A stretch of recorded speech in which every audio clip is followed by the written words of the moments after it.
I love Franco Corelli. I love Mario del Monaco. I love Franco Bonisoli. I love all these big, heroic, testosterone voices. But it is not the way. Let me tell you, I have found such more enjoyableness from a serenity and easiness and released sound, a released method of singing. That other way of singing, you may be able to do it for a certain amount of years until it starts to take its toll. There's a way of doing that that does not feel abrasive, that does not feel like you're pushing or forcing. Even as you go and ascend into the higher register, if anything, there's more of a release. As if you're singing falsetto. As if you're singing falsetto, but never disconnecting. Never 100% falsetto. This is key. This is key.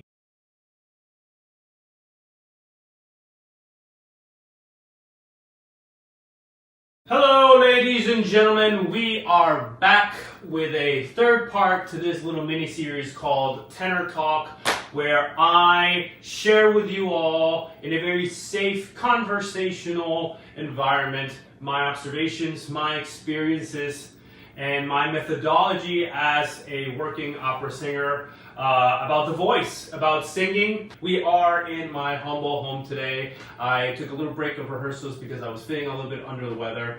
But nevertheless, we are back to begin this segment. As always, this is a very safe place to communicate. This is a very supporting community. There's no ego here, no narcissism here, no prideful ways here. I will never say that my way is the way and the only way to sing no matter what. You should do exactly what I tell you. Absolutely not. We are here to experiment with the voice.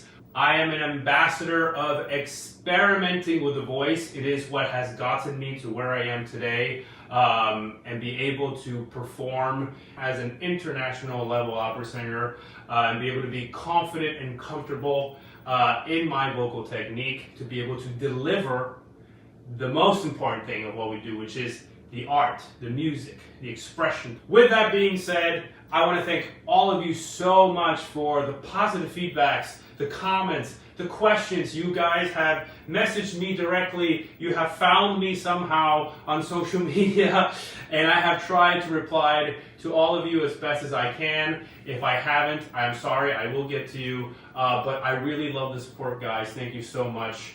It really helps keep the channel going, and it really inspires me to continue making these videos for you guys. With that being said, if you have not seen my previous videos in the last two parts of Tenor Talk, here's a link to one of them, and here's a link to the other one.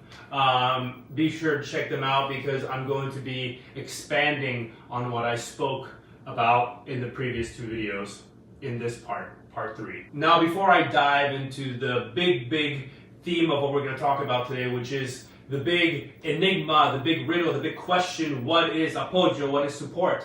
Before I dive into that, I do want to talk a little bit about why do we do this? Why am I doing this? Why am I creating these videos? Well, like many of you, I have struggled very much during my young artist years as a young singer to figure out just how the heck does the tenor voice work. And make no mistake, the tenor voice is one of the most difficult voices to master and understand. When it comes down to it, technique is just the foundation. Okay? When you build a house, when you build a structure, it needs a solid foundation in order for it to stand on, to be built on. The structure itself needs to be solid and rigid. However, the foundation is not the most beautiful aspect of the structure. When you go see the house, you want to see the actual building itself, the beautiful design. When you go see a building, you want to see the design. The foundation, actually, most people never really notice it, maybe even ignore it. It's the same thing when it comes to singing opera. We want to build a technique that is a foundation and keep us consistently singing good in order for it to allow us to express the art and the music in the way that we want to, because that is the beauty of it. If you go up and you sing very beautifully and you're just singing notes and rhythms, it may be great singing, but it's not art. You're not moving anyone. Opera has a lot of layers and a lot of elements to it. You have the staging, the acting, the drama, the music, the musical style. You have the legato, you have the dynamics. If you do opera, you're probably going to be doing some stage fighting along with dancing, along with costumes. You got to look at the orchestra, you got to look at the conductor. The last thing you're going to want to be thinking about is, how do I sing a B flat? You want to make sure that it comes natural to you so that you can then deliver the meaning of said B flat. B flat is just a note. When you couple it with words and music and intention, it has a meaning. And that's what we want to focus on as singing actors or professional opera singers. We are servants of the art, not just servants of our vocal technique or our sound. Therefore, we want to build a technique that we are confident enough to allow us to express ourselves fully. Let me tell you, as a young singer, this was very, very frustrating for me because I had an idea of what I wanted to do with the music.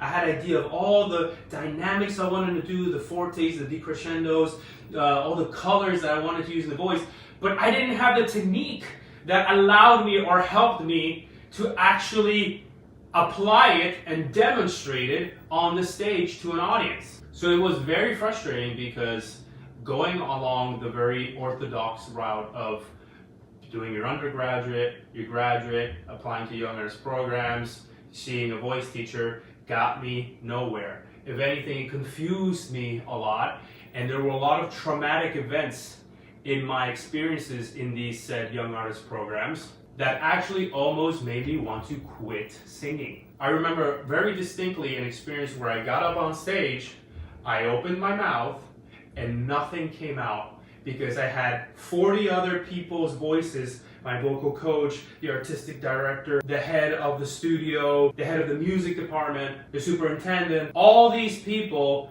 in my brain telling me, you should sing like this, you should sing like that, you should sound like that, you should do this, you should do that, you should do this. And my own voice, my own instinct was drowned out. I literally got up on stage and nothing came out. I remember I went back to my apartment and I almost cried myself to death because I realized I was starting to lose the passion for this art form. I lost my musicality instinct because I depended so much on others to guide me through a very difficult, technical, and also very personal and unique vocal instrument. So that is when I decided to quit all these programs, go my own way, really take the responsibility of my voice to my own hands. This took a hell of a lot of discipline, more than I thought it would, and it took a lot of studying. I listened to so many recordings of these old school singers, but not as enjoyment. I dissected them to understand exactly what they did in every specific note. Pausing, playing, rewinding, when did they turn, why is the vowel this way? It was a very meticulous breakdown of what I understood these old school golden opera singers were doing. I started to listen to myself again, my instincts, my musicality, my little voice. I started connecting with my body better, understanding what felt good, not just what someone told me is supposed to feel good, but what actually felt good. I started seeing progress, and I stopped feeling so hoarse every time I came out from a practice session because I was following a route or a path that was introducing me to a more easiness and soothing way of singing. And this is what this is all about.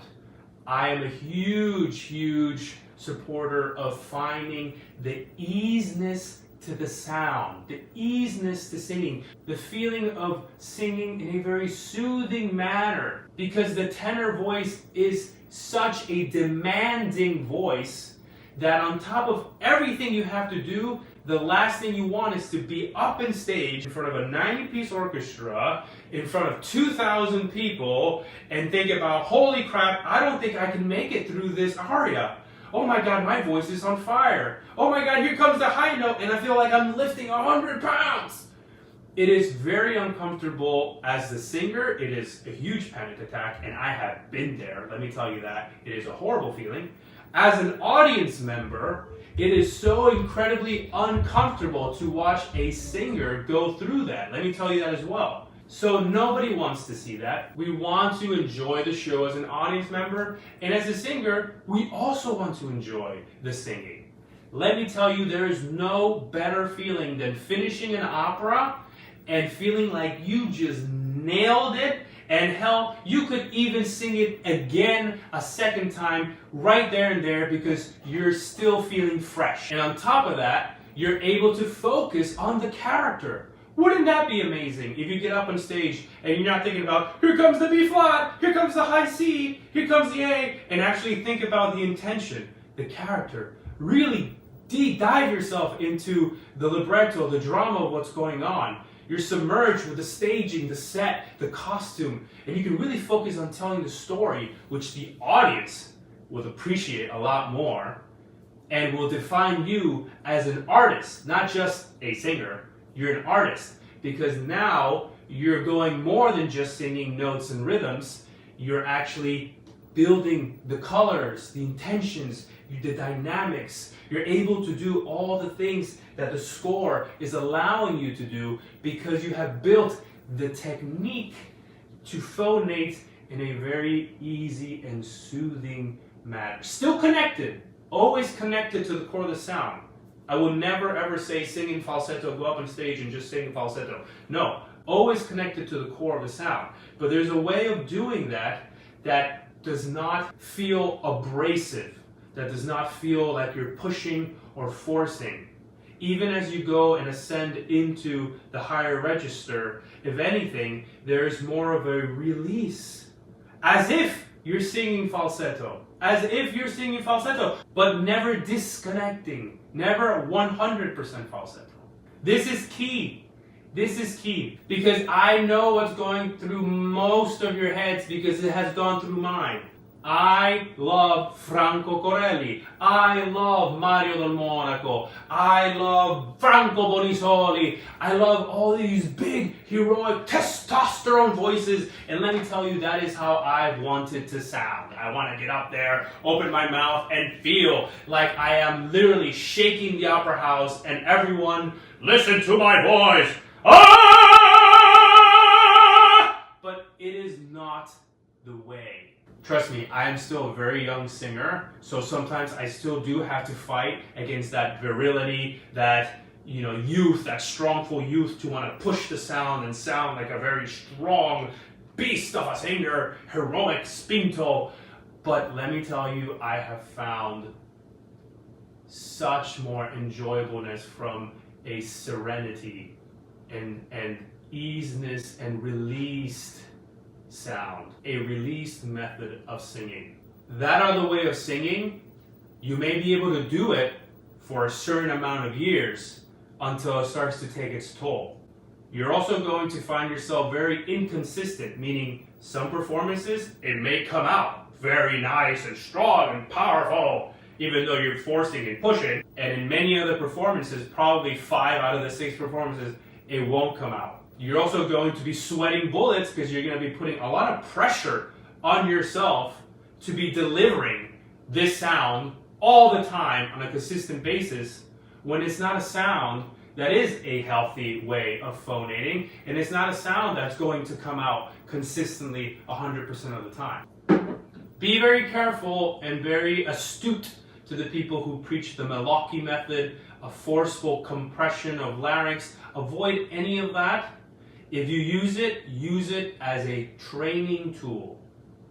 Use it as a way to work certain muscularity, work certain endurance and stamina into the voice during the practice room, but never in a performance. Always strive to aim for the soothing, released easiness of phonation. It would help you find longevity in this career. It will keep your voice and mental sanity healthy, and you yourself as a singer will grow and be more confident because you will stand up on stage on any rehearsal room, on any stage, and be like, I can deliver this aria or this role easily. I know I can do it. I'm not freaking out about the high note because I know I can do it. When I understand the certain mechanisms that I need to set up in order to produce this certain note, then all I have to do is make sure that those mechanisms are set up and it will function, just like a machine. You press the on button, the bake button, and bake for 350, and the oven will do it. Same thing with the body. You inhale, and as you inhale, you create the onset, you create the yawn.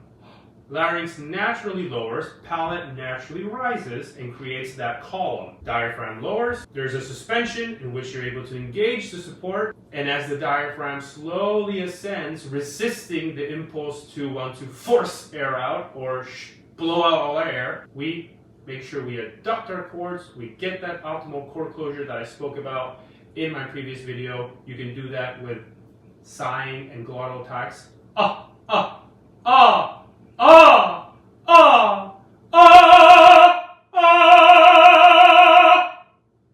Find that optimal adduction of your cords, and we will always phonate in a way that is healthy, resonant, and soothing, and will always be connected to the core of the sound.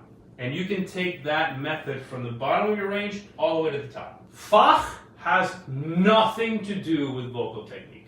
You could be a leggero, lirico, spinto, drammatico, it doesn't matter. You could be singing ferrando, or you could be singing calaf, and the vocal production is still the same. Fach has nothing to do with technique. If you do it correctly and you're a leggero, you will sound like a leggero tenor.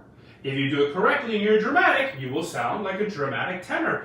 Fach has nothing to do with the color of the voice or the technique of the voice. They don't connect. And the technique is always the same. I am now about to start rehearsals for Nemorino l'Elysée d'Amore in Germany. After that, I sing Verdi Requiem. After that, I sing Madama Butterfly, Pinkerton. After that, I sing another Verdi Requiem, Traviata, and Tosca. So I am moving from very lyric tenor to lyrico spinto, to lyric tenor, to spinto tenor again. I do not change my technique based on the role I'm singing. Oh, I'm going to sing Cavaradossi now. So now I need to fake and artificially darken my sound to sound like Cavaradossi. That is a false concept. That is usually a concept that we build in ourselves by listening to other singers. For example, if I were to listen to Mario and Monaco sing Polione, then I'd be like, oh, that's what I need to sound like if I were to sing Polione. Or if I listen to Franco Corelli or Giacomini singing Cavaradossi, then I'm like, oh, I need to listen, that's the voice, I need to sound like that. No, disconnect mimicking, disconnect impersonating, disconnect any artificial darkness and fake dark from your voice. That means compressing your larynx, over-spacing, over-widening. In other words, this is how I speak. This would be my artificially dark voice. Ah! This is so ingolato and compressed, it literally hurts me to sing this way because it is unnatural, it is fake, it is not honest to who you are as a singer, and it's not honest to the natural sound that you have. If you sing this way, you will never be able to first achieve easiness in phonation, and you will never be able to achieve your true artistry as a singer because you're faking everything you're doing. It's like showing up to an event wearing a mask to everywhere you go so that people don't actually see your true face. Take away any fake facade of your voice and fall in love with your sound. Even if perhaps you don't like your own sound, let me tell you, people will fall in love with your honest voice than they will with your mimicry or artificial fakeness of somebody else's voice that you're trying to imply on yourself. I used to do this a lot as well. That's why I'm talking about it. Because I loved to mimic. I would impersonate Domingo when I first started as a baby. Then I impersonated Mario Lanza. Then I impersonated Mario Monaco. Then I impersonated Franco Corelli. And it got me nowhere. If anything, it taught me the bad mannerisms and bad habits that these singers had. But I never took away anything positive from it when I tried to literally impersonate their sound and their voice. However, when I tried what they were doing technically, but with my voice, that's where bling, bling, bling, light bulbs started coming in. Oh, they're doing it correctly. It's just that they're doing it with their voice. I have to do it with mine. And you have to do it with yours. Trust me, it's much better to be Jose Simarija Romero than it is to be a second Franco Corelli. There will only be one Franco Corelli, and that's Franco Corelli. Doesn't matter if I mimic him to the exact dot, it's not me. On top of that, I have much higher chances of being 100% Jose Simarija Romero than being a second Franco Corelli or a copy or mimic of Franco Corelli. Like I say, if you want to do impersonations, just go and be a cruise ship singer where they dress you up like Elvis and Tina Turner, and you can mimic all those singers. In opera, we want transparency and we want to find your honest sound.